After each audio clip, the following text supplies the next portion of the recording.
AP అసెంబ్లీలో ప్రత్యేక సమావేశంపై speaker Ayyanna Patrudu స్పందించారు. రాజధానిగా అమరావతికి చట్టబద్ధత కల్పించేందుకే సమావేశం నిర్వహిస్తున్నామని అన్నారు. మార్చి 28వ తేదీ ఉదయం 11 గంటలకు అసెంబ్లీ ప్రత్యేక సమావేశం జరగనుందని చెప్పారు. అమరావతిని రాజధానిగా గుర్తించాలనే అంశంపై ఇప్పటి వరకు చట్టపరమైన స్పష్టత లేదన్నారు.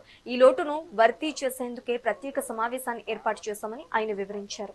ఎందుకు పెడుతున్నామంటే సడన్ గా ఇప్పుడు వరకు మన రాజధాని చట్టబద్ధమైనటువంటి నిర్ణయం రాలేదు. ఇంకా అప్పుడు వచ్చి అమరావతి రాజధాని ఉన్నాం కానీ చట్టపరంగా లేదు. ఇప్పుడు నుంచి ట్రై చేస్తున్నాం. ఇప్పుడు కేంద్ర ప్రభుత్వం కూడా అమరావతి ఒప్పుకుంటారు.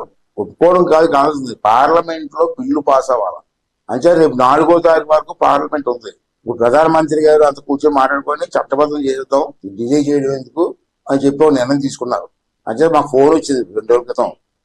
అసెంబ్లీలో తీర్మానం చేసి విజయవాడలో అమరావతి రాజధానిగా ఉండాలని చెప్పి అసెంబ్లీలో ఒక తీర్మానం చేసి పంపించుకున్నారు. ఇమీడియట్ గా 4వ తారీఖునేమో పార్లమెంట్ లో పెట్టి దాన్ని చట్టం చేస్తారు. అంటే 28 అసెంబ్లీ పెట్టాను.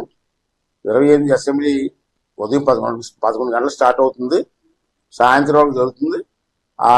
ఆ టైంలో అమరావతి రాజధాని కావాలని చెప్పి చర్చ జరుగుతుంది. చర్చ జరిగి అందరం కలిసి ఏకగ్రీవంగా తీర్మానం చేయమని చెప్పి కోరుతాను నేను. అప్పుడు అందరూ కలిసి తీర్మానం చేస్తారు. తీర్మానం చేస్తే తీర్మానం కాపీని నేను పార్లమెంట్ పంపిస్తాను. పార్లమెంట్ లో మళ్ళీ 4వ తారీఖు పార్లమెంట్ లో పెడతారు.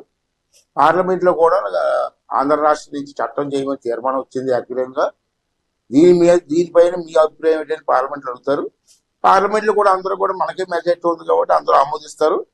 అది చట్టపరం అయిపోతుంది. కొంతమంది సైకోల్ లాంటి మాట్లాడడానికి అవకాశం ఉండదు. చట్టం లేదు, చట్టపరం లేదు, రాజధాని ఎలాగంటారని కొంతమంది మాట్లాడతారు. ఆ చట్టం అయిపోతే వాళ్ళు కూడా మాట్లాడడానికి అవకాశం ఉంటుంది. ఏ రోజు ఉంటుంది.